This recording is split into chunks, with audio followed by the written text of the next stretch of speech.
La santé mentale, c'est un vrai enjeu de santé publique. Au cours de notre vie, une personne sur 4 souffrira d'un trouble de santé mentale. Quand on parle de troubles de santé mentale, c'est le stress, l'anxiété, des différents états dépressifs. Ça peut aller jusqu'aux intentions suicidaires. On parle aussi, on les oublie souvent, mais on parle aussi de tous les troubles liés à l'utilisation de substances. Donc c'est les drogues, donc quelles qu'elles soient, que ce soit l'alcool, le tabac, le cannabis. Donc voilà, c'est un vrai enjeu de pouvoir, une priorité aussi de pouvoir s'informer, parce que la santé mentale, ça reste un sujet très tabou. Et plus on sera nombreux à être informés, plus on pourra déstigmatiser les idées reçues autour de ce sujet. On n'attend pas des secouristes qui posent un diagnostic, on ne forme pas des thérapeutes. Le rôle du secouriste, ça va être d'identifier ou de mieux repérer les personnes en souffrance, de les écouter, de pouvoir les accompagner vers les ressources qui sont existantes, les professionnels de santé. Et aujourd'hui, on sait que plus vite une personne en souffrance sera prise en charge, plus son rétablissement sera rapide.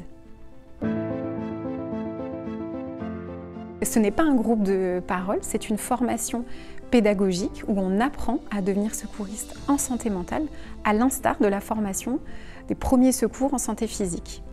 Donc cette formation se déroule sur 2 journées et on va alterner entre théorie et pratique. Donc sur la pratique, on a différentes méthodes d'animation, donc à la fois des temps de travaux de groupe, on a aussi des vidéos, des mises en situation jeu de rôle, et ensuite des quiz. Voilà, vraiment pour que cette formation puisse être dynamique et participative.